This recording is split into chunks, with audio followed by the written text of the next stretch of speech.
Responding to accusations of harassment, Melania said that she's seen many women try to slip Trump their phone numbers, much like how Melania tried slipping Anderson Cooper a piece of paper that said, "Please rescue me, my life is a prison." The most embarrassing thing Hillary said, in my opinion, was that her dream is, and I quote, "a hemispheric common market with open trade and open borders."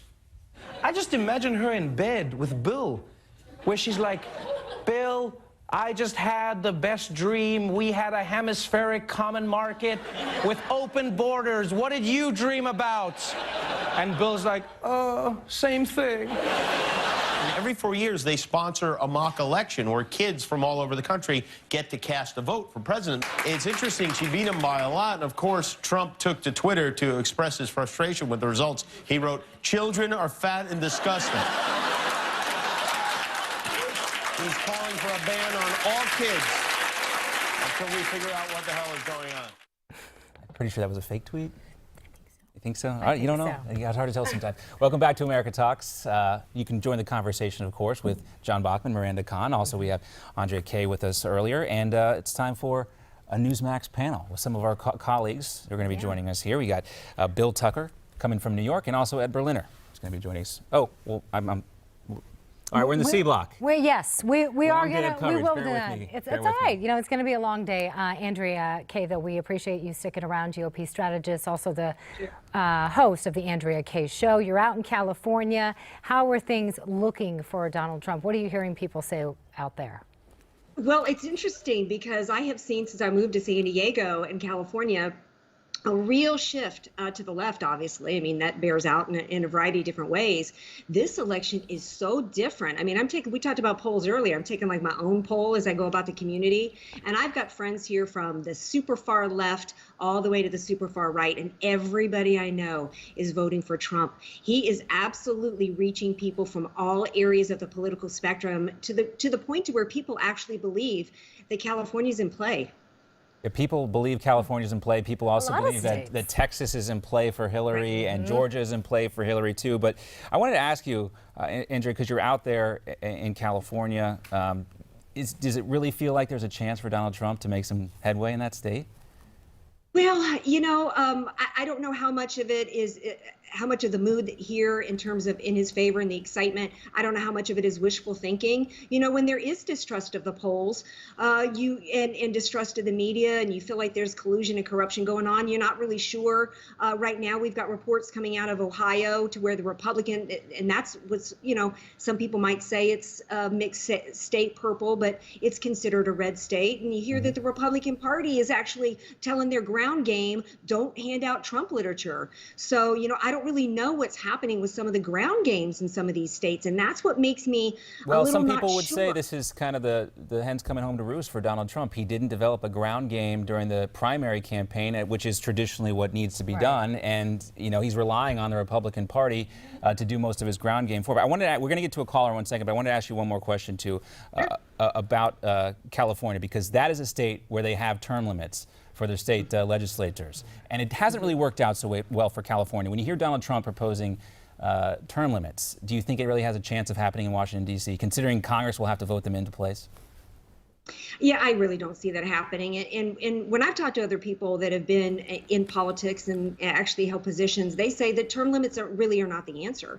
Because if somebody's going to come in and they know that their time is up, you know, in a couple of years, they might just speed up and amp up the corruption process. So, you know, or what happens in California, right? They just appoint some underling to fill their seat when they leave office, right? There's some chief of staff who just, you know, keeps their policies going, and it's almost like, you know, the next in line to the throne, if you will. We've been talking about states up for grabs. Let's go to the red state of Kansas. As far as I know, it's still red. Not up for grabs. Let's go to Carrie that joins us in Wichita, Kansas, my home state. Carrie, thanks so much for joining us here on America Talks Live. Good to have you. Well, thank you. Thank you for having me. What do you want to hear from the candidates tonight during the final presidential debate? The truth. The truth. Do you think we'll get the truth, though? It seems pretty slippery. You might be asking for a lot, Carrie. No, seriously, are there specific issues that you want to hear from the candidates?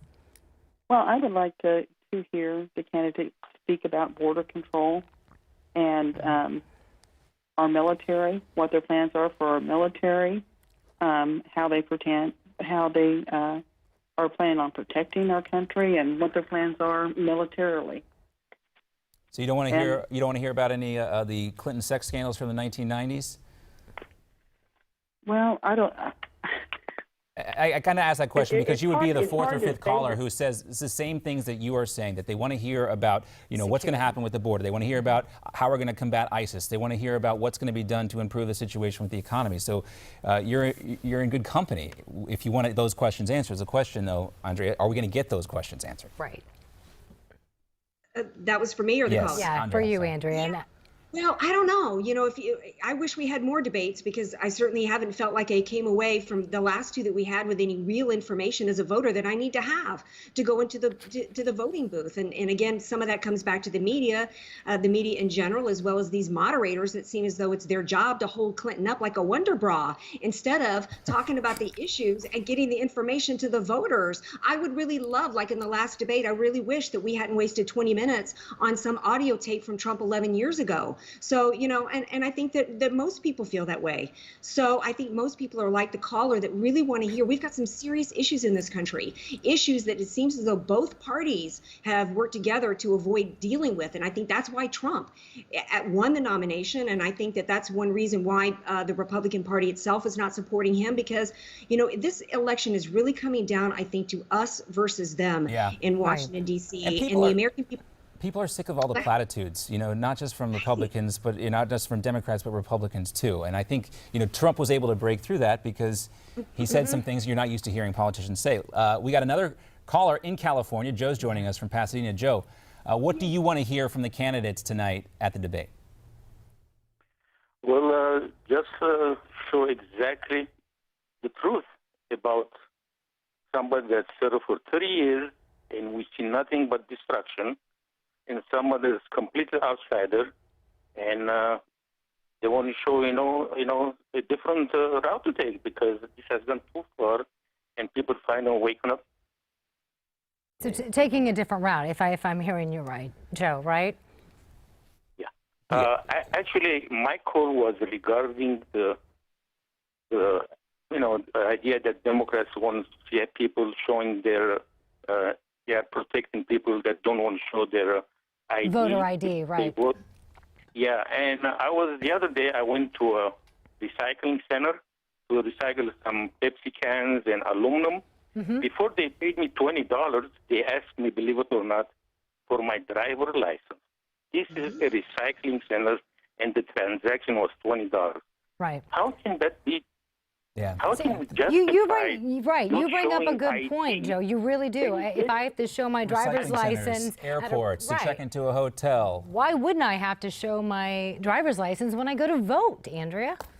Right. I mean, and the American people get it. It's common sense, and so the American people know everything that you have to have an ID for. You can't travel, you can't buy cigarettes, you can't do anything without an ID. So, the very people who are telling us that we're crazy and insane for questioning the validity of elections don't seem to, want to, to me, the insanity is to continue to tell me what we know to be true.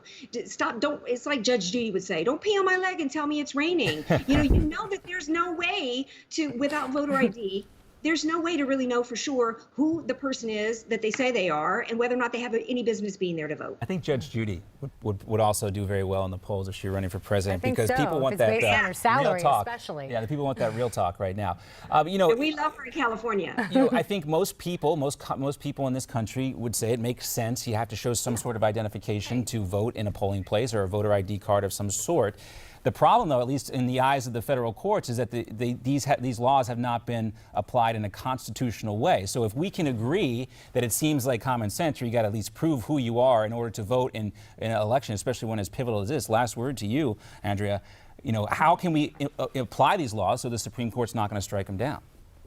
Well, I think, first of all, I'd have to go back and look at what they felt was unconstitutional about asking for an ID to vote when, I don't see anything in the Constitution. Unfairly harm minorities or the elderly or a certain group of voters. Right. Well, in my copy of the U.S. Constitution, I don't see anything that addresses it. So I don't see anything in the Constitution that particularly talks about the absentee ballots and that process there, or machines versus handwritten ballots. So I think people want to use the Constitution. This is one reason why SCOTUS is so important this year in the election, because this is really what affects the outcome, interpretation of the Constitution. Certainly. Yep. All right, more to come. I promise. I said Ed Berliner and Bill Tucker are going to be here. You didn't lie. I didn't lie. I just was a little got ahead early. of yourself. Andrew, thanks so much for being with us. Great insight, and good luck out there in California. I know it's tough sometimes to be out there. We'll be right back. You're watching America Talks Live. Give us a call. It's a beautiful state, but I'm just talking about the government.